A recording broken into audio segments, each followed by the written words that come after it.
అంజరావు గారు నమస్తే. రష్యా నుంచి ఆయిల్ కొనడం ఆపేస్తాము అని చెప్పి మోదీ హామీ ఇచ్చారు. అందుకే ట్రేడ్ డీల్ చేసుకున్నాము అని చెప్పేసి ట్రంప్ ప్రకటించిన పరిస్థితి. మరి రష్యా భారత్ సంబంధాల మధ్యలో ట్రంప్ జోక్యం చేసుకుంటారంటూ రష్యా అమెరికా మీద ఫైర్ అవుతున్న పరిస్థితి అయితే ఇక్కడ కనిపిస్తోంది. ఇక్కడ ట్రేడ్ డీల్ చూస్తే కనుక ఖచ్చితంగా అమెరికాకే ఫేవర్గా ఉన్నట్టుగా కనిపిస్తోంది. విపక్షాలు ఆరోపణలు చేస్తూ ఉన్న పరిస్థితి. ప్రపంచ ఆర్థికవేత్తలు కూడా చాలామంది అదే అభిప్రాయాన్ని వ్యక్తం చేస్తూ ఉన్నారు. సో మరి ట్రంప్ ట్రాప్ నుంచి మోదీ అండ్ పుతిన్ బయటపడే అవకాశం లేదా? అంటే ఇప్పుడు రష్యా విదేశాంగ శాఖ మంత్రి సెర్గియో లావ్రోవ్ ఒక బ్లాస్టింగ్ స్టేట్మెంట్ ఒకటి రిలీజ్ చేయడం జరిగింది. అదేంటంటే United States of America president Donald Trump అనవసరంగా భారత్ రష్యా అంటే దశాబ్దాలుగా ఒక ప్రపంచంలో ఒక అద్భుతమైన రిలేషన్స్ మెయింటైన్ చేస్తున్న భారత్ రష్యాల మధ్య సంబంధాల్లో జోక్యం చేసుకుంటున్నాడు. ఈ అంతర్జాతీయ చట్టాలకు విరుద్ధం, ఇది రష్యా ఈ విషయంలో క్షమించి వదలదు అంటూ మన సెర్గియో లావ్రోవ్ రష్యన్ విదేశాంగ శాఖ మంత్రి ఒక భీకరమైన వార్నింగు అక్కడ United States of America president Donald ట్రంప్కి ఇవ్వడం జరిగింది. ఇది అంతర్జాతీయంగా ఇది ఒక చర్చనీయాంశం అనమాట. ఇప్పుడు భారతదేశంలో కూడా యుఎస్ ఇండియా ట్రేడ్ డీల్ మీద విపరీతమైన వ్యతిరేకత వస్తుంది. ఎందుకంటే ఒకటి రైతులకు వ్యతిరేకంగా ఉండడం ఒకటైతే, తర్వాత prime minister Modi Epstein files, అదేవిధంగా అదానికి US SEC securities exchange commission notice ఇవ్వడం, ఈ విధంగా ప్రెజర్కు లొంగడమే భారత పార్లమెంట్లో అది ఒక పెద్ద చర్చకు దారితీస్తుంది. అదే సమయంలో ఇండియా EU ట్రేడ్ మీద ఎటువంటి సందేహాలు లేవు. ఇక్కడ ఒక అద్భుతంగా ట్రేడ్ డీల్ అని అందరూ కొనియాడుతున్నారు. ఇప్పటివరకు అన్ని ట్రేడ్ డీలు ఓకే చేసింది. కానీ ఇండియా యుఎస్ ట్రేడ్ డీల్ మీద మాత్రం భారత్లో తీవ్రమైన వ్యతిరేకత ఉంది. అక్కడ రష్యా భారత మిత్ర దేశాల నుంచి కూడా వ్యతిరేకత వస్తుంది. ముఖ్యంగా ఇండియా సంబంధాల విషయానికి వస్తే డొనాల్డ్ ట్రంప్ రెండోసారి అధికారంలోకి వచ్చినప్పటి నుండి రష్యాకి భారత్తో ఉన్న సంబంధాలను చెడగొట్టడానికి ఆయన చేయని ప్రయత్నం అంటూ ఏది లేదు. He has been doing consistently and relentlessly every effort to disturb the relations between the India and Russia అనమాట. అది చాలా చాలా డేంజర్. ఎందుకంటే రష్యా మనకి నమ్మిన బంటు. ఇండియాలో 99% మంది రష్యా ఉండాలి అని కోరుకుంటారు. అదే అమెరికాతో పోలిసి 50% బిలో ఉంటారన్నమాట. చాలా డేంజరస్. యుఎస్ని ఎవరో నమ్మరు, ఇండియన్స్ కూడా నమ్మరు అనమాట. ఇండియన్ గవర్నమెంట్ అసలు నమ్మలేదు.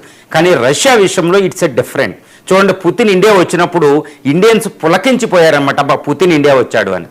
ఒక అద్భుతం జరుగుతూ ఉంటుందన్నమాట. మరి ఈ రష్యా ఇండియా ఇలాంటి ట్రెడిషనల్ రిలేషన్షిప్, ఇంత స్ట్రాటజిక్, ఇంత వ్యూహాత్మకంగా ఇంత రిలేషన్షిప్ ఉన్నప్పుడు ఇప్పటికీ ఇండియన్స్ అందరూ అనుకుంటారు, ఇండియన్ ఫారెన్ పాలసీ ఎస్టాబ్లిష్మెంట్ అనుకుంటుంది, మనం ఎప్పుడు రష్యా రుణం తీర్చుకోవాలి. 1971లో అది మనకి చేసిన సహాయానికి, కార్గిల్ చేసిన సహాయానికి, 1965 యుద్ధంలో చేసిన సహాయానికి, వీటో అమెరికా దొంగతనంగా పాకిస్తాన్కి సపోర్ట్గా వీటోలు మన మీద ప్రయోగించినప్పుడు రష్యా మనల్ని రక్షించిన సందర్భాలు ప్రతి వాళ్ళు గుర్తు చేసుకుంటారు. అందుకని పీపుల్ టు పీపుల్ కాంటాక్ట్.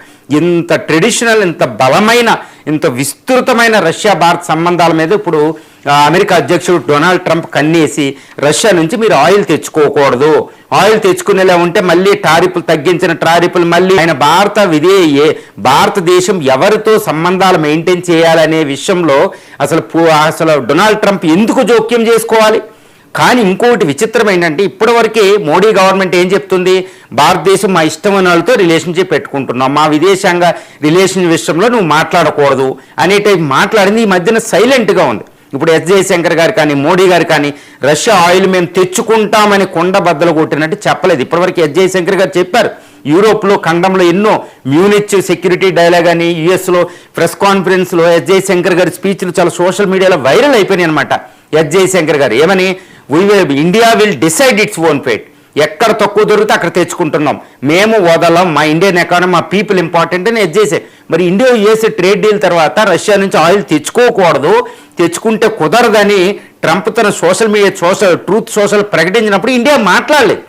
అంటే ఇది పెద్ద అనుమానాలకు తావిస్తుంది. అందుకనే ఇండియన్స్ కూడా దే ఆర్ వరింగ్ దట్ ఇది రష్యా భారత సంబంధాలు పోతాయేమో, ఈ ట్రంప్ ట్రేడ్ డీల్ కోసం ఏమైపోతాయో అని వరీ అవుతున్నారండి. ఇప్పుడు పుతిన్ కూడా అక్కడ రెస్పాండ్ అవ్వడం జరిగింది.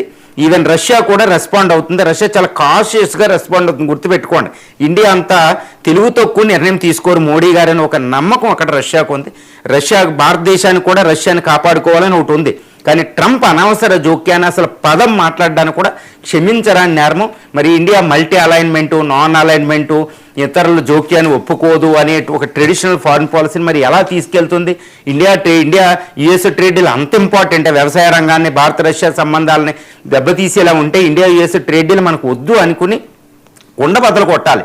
మరి 4-5 నెలలు ఆగస్టు నుండి ఇప్పటి వరకు ట్రేడ్ డిస్కషన్ చేశారు రష్యా. ఇప్పుడు చూడండి పక్కన ఇండియా, ఈయూలు, యూరోపియన్ యూనియన్ కేవలం 2-3 నెలల్లో డిస్కషన్స్ అవజేసేసినాయి.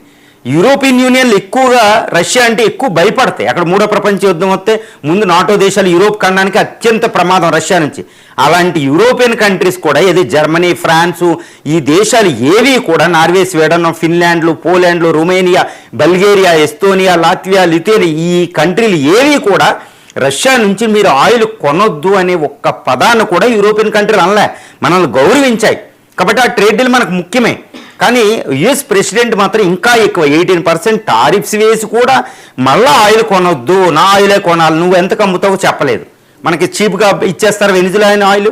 ఈ రష్యా యూరల్ ఆయిల్తో పోలిస్తే వెనిజులా హెవీ ఆయిల్ మన రిఫైనరీలో చాలా కష్టం అది ఆడించరు. దానికి మళ్ళీ సెపరేట్ సెటప్ కావాలి.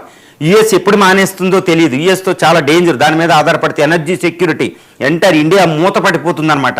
మరి యుఎస్ని ఎలా నమ్ముతాం? వెనిజులా ఆయిల్ ఎలా తెచ్చుకుంటాం మనం?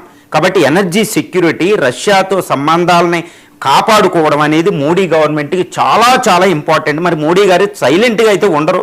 మరి ఏం చేస్తున్నారు అంటే ఏదో చేస్తారు వ్యూహం. కానీ ట్రంప్ మాట్లాడిన దానికి మాట్లాడకపోవడం కూడా కొన్ని అనుమానాలకు దారితీస్తాయి. వెంటనే చూడండి, రష్యా అధ్యక్షుడు వ్లాడిమిర్ పుతిన్ పాకిస్తాన్కు ఒక ఆఫర్ ఇచ్చారు. ఇది ఈ పాకిస్తాన్ ఇస్లామాబాద్ క్యాపిటల్లో బాంబు దాడి జరిగితే దానికి నేను సహకరిస్తానని. మరి ఏ ఇండికేషన్ పుతిన్ గారు ఇస్తున్నారు? ఈ విషయాన్ని చాలా జాగ్రత్తగా ఇండియన్ ఫారిన్ పాలసీ ఎస్టాబ్లిష్మెంట్ చూడాలి. తప్పకుండా చూస్తుంది. మోడీ గవర్నమెంట్ అంత ఈజీగా రష్యాతో ట్రెడిషనల్ ఇంత బాగా ట్రంప్ని వ్యతిరేకించిన మోడీ ఇప్పుడు కూడా అంత సైలెంట్గా ఏమి ఉండరు. కాకపోతే ఇప్పుడు ఇంకా ఇండో యుఎస్ ట్రేడ్ డీల్ అనేది just an agreement, formal agreement. ఇంకా దాని మొడాలిటీస్ అవ్వాలి. అగ్రిమెంట్ మీద చాలా డిస్కస్ చేసి మార్చి దాకా టైం ఉంది. ఈ లోపల ఈ వ్యతిరేకత అంతా చూస్తే మోడీ గవర్నమెంట్ తప్పకుండా రష్యా ఆయిల్ లింక్ అనేది దీనికి పెట్టడం ట్రంప్ కుదరదనే కండిషన్ పెట్టే అవకాశాలు మనకి ఇక్కడ ఉండాలి. అలా చేయాలి కూడానండి. రైట్. ఇక సూర్య మిసైల్, బీజింగ్ అలాగే న్యూయార్క్ సిటీలని భస్మం చేసే సామర్థ్యం సూర్య మిసైల్ సొంతం. భారత్ను గ్లోబల్ మిలిటరీ పవర్గా చేసే సూర్య మిసైల్ పరీక్ష అయితే ఇప్పటి వరకు జరగలేదు. కారణాలు ఏంటి? మరి ఎప్పుడు మోదీ గ్రీన్ సిగ్నల్ ఇచ్చే అవకాశం ఉంది అంటే ఏం చెప్తారు?